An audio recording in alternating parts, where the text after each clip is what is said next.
Olá, turma!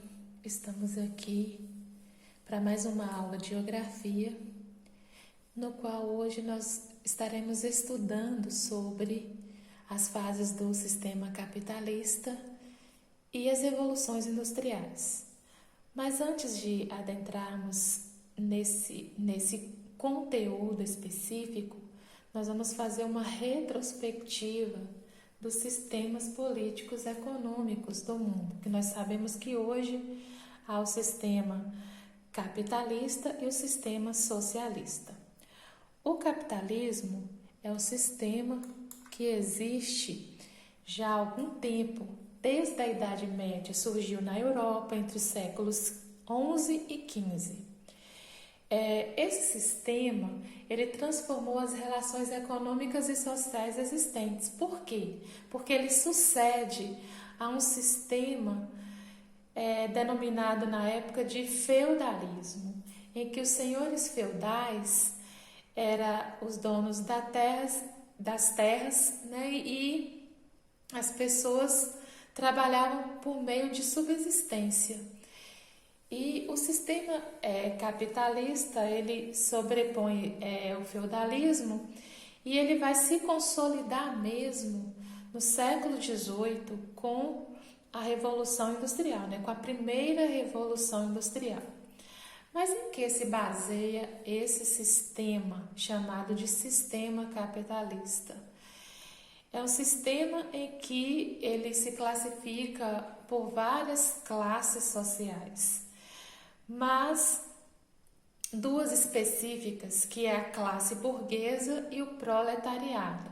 A classe burguesa é o próprio capitalista, aquele que detém todo o capital, o meio de produção, os equipamentos, as máquinas, as terras, o lugar. E o proletariado é o trabalhador, aquele que vai vender sua força de trabalho para esse burguês, que é o capitalista, que é especificamente o dono. Então, essa é a base específica do sistema capitalista. Aqui nós temos nessa imagem que representa direitinho, né, o patrão, o trabalhador e aqui o lucro, já que o lucro é o principal objetivo desse sistema, já que tem um dono específico, já que há predominância nesse sistema da propriedade privada. A propriedade privada é quando ela pertence a alguém ou a um grupo de pessoas. Não há a intervenção do Estado nesse sentido. Que o trabalhador está sendo literalmente explorado pelo patrão. Então, características do sistema capitalista. Predomina a propriedade privada, como eu disse, pertence a alguém. A economia de mercado. Por que de mercado? Porque não há intervenção do Estado e é o mercado consumidor que vai direcionar todo o desenvolvimento da economia, com base na lei da oferta e da procura. Como é que isso funciona?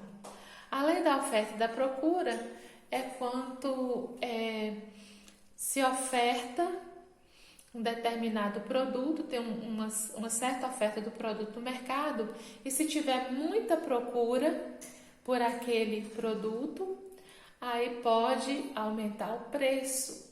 Se por acaso diminui a procura e tem muita oferta, aí baixa-se o preço. É assim que funciona o sistema capitalista. Também a concorrência entre as empresas, porque, gente, não tem só uma empresa, uma fábrica de calçados, uma fábrica de material de limpeza, uma fábrica de material escolar, existem várias. E nesse caso, uma empresa concorre com a outra, o que acaba proporcionando algo bom para o consumidor. O trabalho é assalariado, como eu coloquei para vocês antes, as pessoas trabalham por um salário, vende a sua força de trabalho para o proprietário, no caso aí o capitalista. E o principal objetivo desse sistema é o lucro. Como eu já apresentei para vocês, aqui é um slide que fala sobre a lei da oferta e da procura. Então, os preços das mercadorias variam de acordo com a procura por parte do consumidor e com a quantidade do produto colocado à venda. Então, quanto mais se procura e tem pouca oferta, aumenta-se o preço, a tendência é aumentar o preço. Se diminui a procura por determinado produto, mas tem muita oferta daquele produto, baixa-se o preço. Vamos fazer uma retrospectiva sobre o sistema socialista. O sistema socialista, nós já estudamos, é um sistema mais recente. Ele surgiu em 1917 na Rússia através de uma revolução. Só que é um sistema que ele também já praticamente está extinto hoje. Na década de 90 ocorreu o fim do bloco socialista. Mas qual a finalidade de se implantar esse sistema? Ele surgiu a partir dos ideais de vários pensadores. Mas um desses pensadores principais é Karl Marx e Friedrich Engels, que Karl Marx mesmo ele fez um livro, O Capital, ele escreveu, no qual ele coloca severas críticas ao sistema capitalista. E ele sugere um sistema no qual vai acabar com os capitalistas mesmo, com essa ideia da propriedade privada, em que o povo, a sociedade, participaria diretamente dos meios de produção. Seriam os donos, de forma coletiva. Essa era a ideia de Karl Marx. O sistema socialista ele surgiu no início do século XX, como eu coloquei, e ele se espalhou por vários países da Ásia, da Europa Oriental e também da América Central, Cuba, Nicarágua, Chile, Angola, Moçambique, mas que hoje ele só está presente em apenas 4 países, que é China, Cuba, Vietnã e Coreia do Norte. Desses 4, somente Coreia do Norte pratica esse sistema na íntegra. China, por exemplo, ele é um país de sistema duplo, onde ele pratica o sistema fechado socialista, onde não há liberdade política, mas há a introdução da economia de mercado, já que é uma característica do sistema capitalista. Hoje, como eu coloquei para vocês, não existe. Qual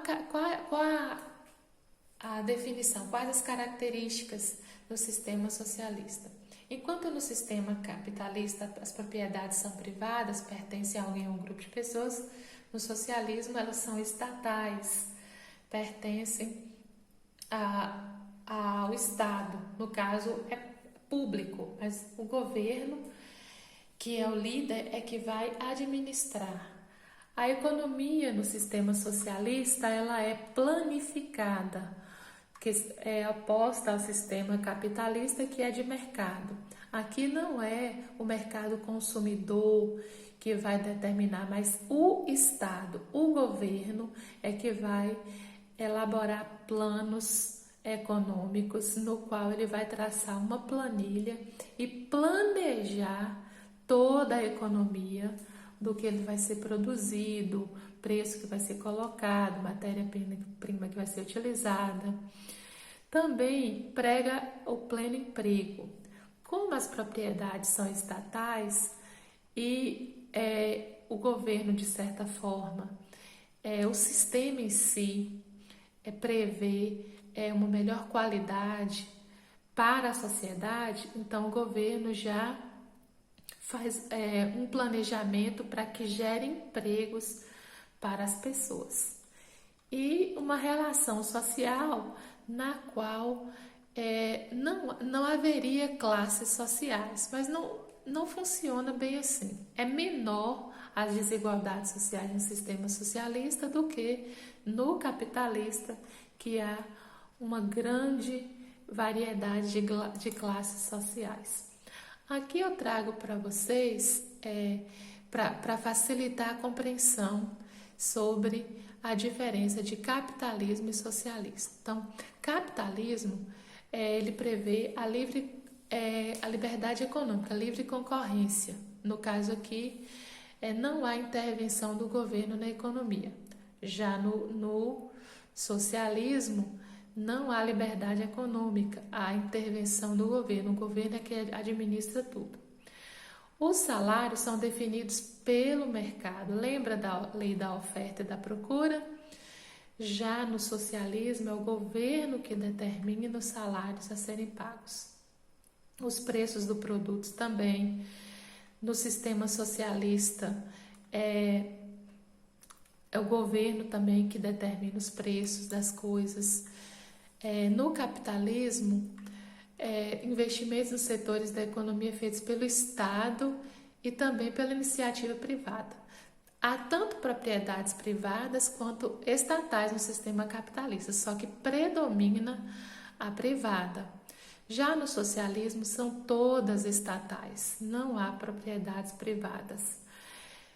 O sistema capitalista, ele apresenta muitas desigualdades sociais, principalmente nos países em desenvolvimento, nos países pobres. E no socialismo, essa desigualdade social ela é menor, embora há uma diferença entre os países, entre a elite, os trabalhadores do governo e o restante da população, viu? No capitalismo, a existência de classes sociais define principalmente pela condição econômica das pessoas, já que as pessoas recebem salários determinados pelo capitalista de acordo com a economia de mercado. Já no socialismo, aqui coloca que não há classes sociais. Os meios de produção, fábricas, bancos pertencem a alguém, as propriedades são privadas. No socialismo, tudo é estatal, o governo é quem controla. No sistema capitalista, a existência do lucro nos negócios que ficam para os proprietários, que é o capitalista. Já no socialismo, a renda derivada da produção é socializada entre os trabalhadores, ou seja, é repassada para o bem-estar social em tudo aquilo que se necessita. O sistema capitalista, a existência de pobreza e miséria em grande parte dos países. No socialismo, o governo garante o necessário, na medida do possível. Educação, saúde e alimentação para a sobrevivência das famílias e há um baixíssimo índice de pobreza. No capitalismo, o sistema de educação e saúde é público e privado. Já no sistema socialista, é tudo público. Gente, o sistema socialista ele surgiu em 1917 e fundou um país chamado União Soviética. Só que ele não durou muito. Por quê? Aquele socialismo idealizado por Marx e Engels, ele não foi implantado, mas foi implantado um socialismo real, que foi o que exatamente existiu. Então, aquela ideia de tudo pertencer coletivamente à sociedade não fluiu muito bem. Na verdade, foi implantada uma ditadura severa, onde tudo é controlado pelo Estado. Olha aqui, altos funcionários, muitos privilégios não alcançados pela classe trabalhadora. É aqui que entra aquela pequena desigualdade social. Na década de 80, o sistema socialista começou a apresentar uma crise, porque ocorreu uma defasagem na produção tecnológica. E isso acabou abalando a economia socialista, provocou a queda da produtividade, tanto industrial quanto agrícola, e o governo ele passou a ter muitos gastos militares durante a Guerra Fria, que a gente vai estar falando mais adiante. E isso acabou gerando uma grande insatisfação popular, e isso começa, gente, a decadência do sistema socialista. Aqui eu trago para vocês um pensamento de Karl Marx, Segundo Karl Marx, o capitalismo era o principal responsável pela desorientação humana. Ele defendia a ideia de que a classe trabalhadora deveria unir-se com o propósito de derrubar os capitalistas e aniquilar de vez a característica abusiva deste sistema, que, segundo ele, era o maior responsável pelas crises que se viam cada vez mais intensificadas pelas grandes diferenças sociais. Só para vocês terem ideia dos pensamentos de Karl Marx, o que ele pensava a respeito do capitalismo. Bom, houve duas grandes guerras mundiais. Houve a Primeira Guerra, que foi no início do século XX, de 1914 a 1917, e houve uma Segunda Grande Guerra, que foi entre 1939 e 1945. Depois dessa Grande Guerra, o mundo passou por várias transformações. E houve dois grandes vencedores da Segunda Guerra Mundial, que se tratou dos Estados Unidos e da União Soviética, que é a União das Repúblicas Socialistas Soviéticas, que foi o país que foi fundado a partir da implantação do socialismo na Rússia. Esse período que se inicia, queridos, passou a se chamar de Guerra Fria, que foi uma disputa de poder econômico, político, militar e ideológico entre as duas superpotências que surgem após a Segunda Guerra Mundial, caracterizada como Guerra Fria. Por que Guerra Fria? Porque nesse período não houve um confronto direto armado entre esses dois países, mas houve foi um período muito tenso de trocas de ameaças e de disputas tecnológicas, militares, uma corrida armamentista e aeroespacial, em que os dois países tentavam provar ao mundo qual dos dois sistemas político-econômicos era melhor, se era o capitalista ou se era o socialista, cada um defendendo sua parte, os Estados Unidos defendendo o sistema capitalista e a União Soviética defendendo o sistema socialista. Nesse período aí não houve um confronto direto, mas eles se envolveram em conflitos fora do seu território. E aí houve a guerra do Vietnã e houve a guerra da Coreia, que mais na frente nós vamos estar estudando, se houver tempo, sobre essas duas guerras durante esse período de Guerra Fria.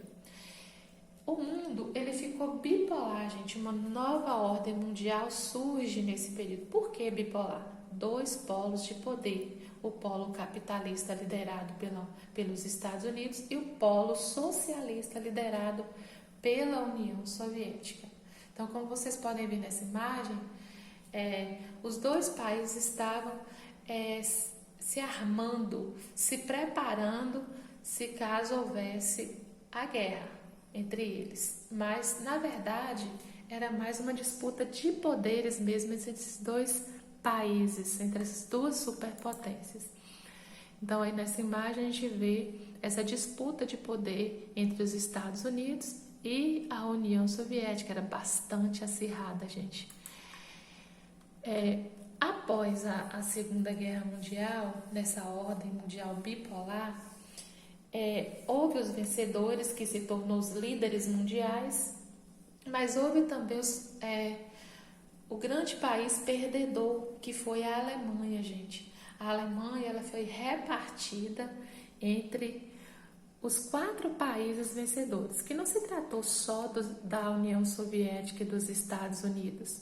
Na verdade, o grupo do Eixo, que foi o grupo aliado, que lutou na Segunda Guerra Mundial, se tratava da União Soviética, dos Estados Unidos, da Inglaterra, que é Reino Unido, e França. Então, nesse caso, gente, a Alemanha foi dividida entre esses 4 países, passou a ser dominada por esses 4 países vencedores. E a capital da Alemanha, que é bem aqui, que se chama Berlim, também foi repartida entre eles. Ficou um lado capitalista, pelos países liderado pelos países capitalistas, e o lado socialista liderado pela União Soviética. E aí o tempo passa, gente, e o que acontece?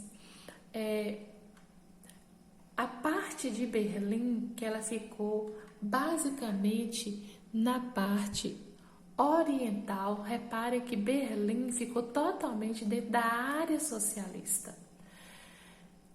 A parte capitalista de Berlim, que era esse lado aqui, a gente começou a ficar mais desenvolvida. E a parte socialista, sob a influência da União Soviética, ficou mais atrasada. E isso acabou levando os alemães a fugirem, a irem, se mudarem para o lado ocidental de Berlim. Isso trouxe inquietação para os governos da Alemanha oriental socialista. E isso acabou trazendo uma certa complicação, porque obrigou o governo a construir o famoso Muro de Berlim. Gente, em 1961 foi construído o Muro de Berlim com o objetivo de quê? De evitar a fuga dos cidadãos alemães da parte oriental que estavam indo para o lado ocidental. Por ser capitalista, a gente apresentava melhor qualidade de vida, mais oferta de emprego, mais desenvolvimento, mais variedades de produtos, e isso atraía o povo de Berlim Oriental para Berlim Ocidental. Dessa forma, como Berlim estava toda dentro do lado socialista, ela foi circulada, gente, por um muro que impediu o povo de passar. Então, ditadura cruel.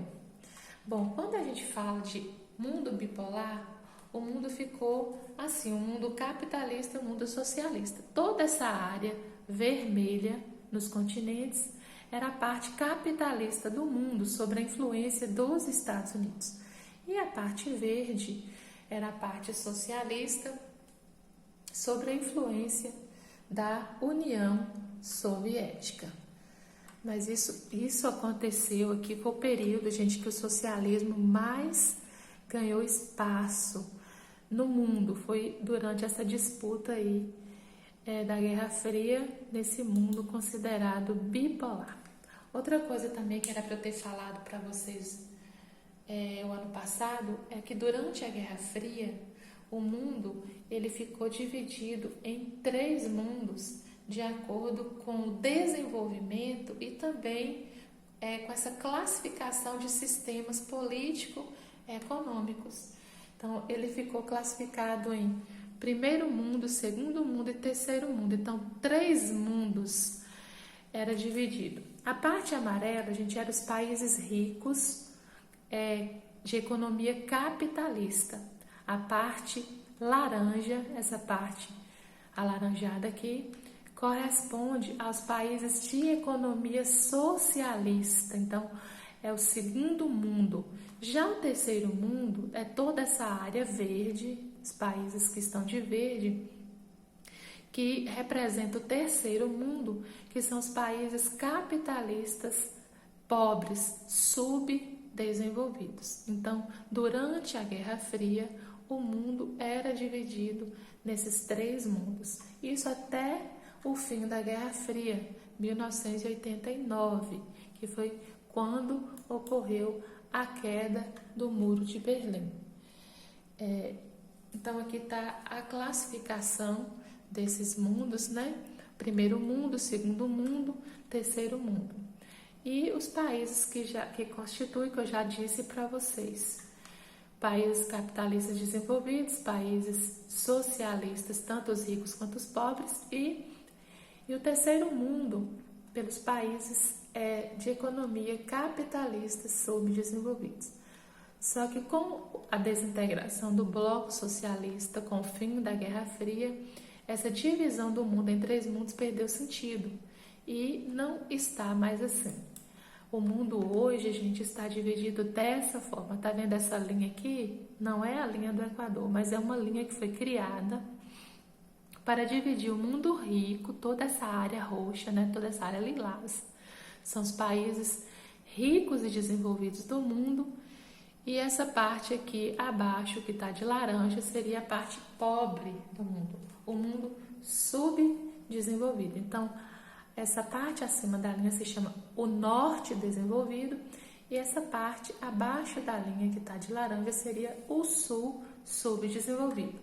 Então, aqui faz parte os países ricos do mundo, desenvolvidos, e a parte laranja seria os países pobres, subdesenvolvidos, que aqui entra tanto aqueles que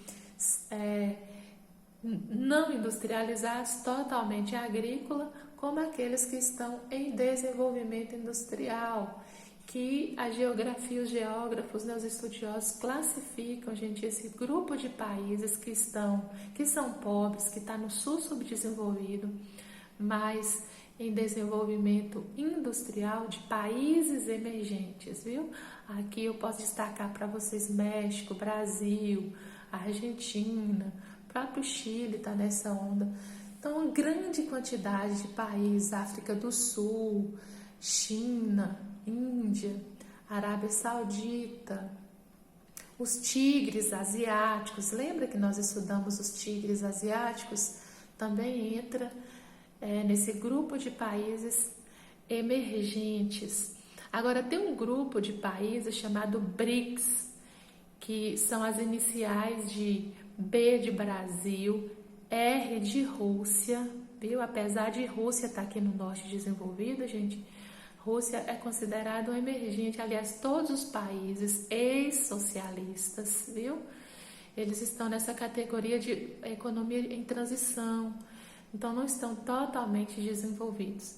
Então, B de Brasil, R de Rússia, I de Índia, C de China e S de África do Sul, porque a África do Sul aparece em inglês, South Africa, viu? Então aqui formam um grupinho de países que são as potências emergentes do planeta, ok?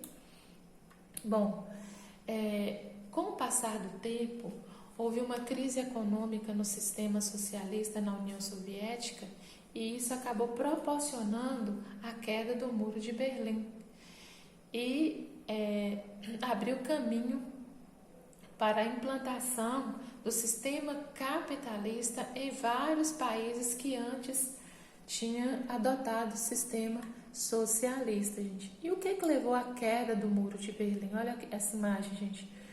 O muro sendo destruído. Uma crise na economia socialista.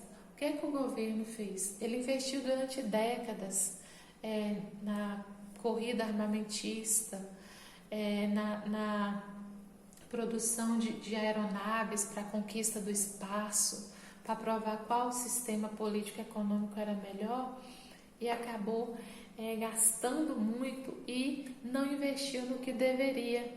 E assim a economia, a União Soviética deixou de existir, o sistema socialista entrou em colapso e acabou levando à queda do Muro de Berlim, que simbolizou o fim da Guerra Fria.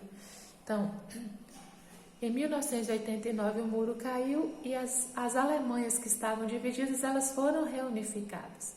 Mesmo o governo, ele tentando fazer reformas para salvar a economia, não aconteceu. O sistema capitalista, gente, acabou saindo vitorioso. A União Soviética deixa de existir em 1991 e surge um bloco econômico chamado SEI, que significa Comunidade dos Estados Independentes. E aqui o mundo, depois do fim da Guerra Fria, ele inicia uma nova ordem mundial chamada de ordem multipolar. A ordem bipolar deixa de existir e passa a surgir novos polos de poder. É multipolar porque são vários polos de poder. E aqui com destaque para esses polos, gente, Estados Unidos, que além de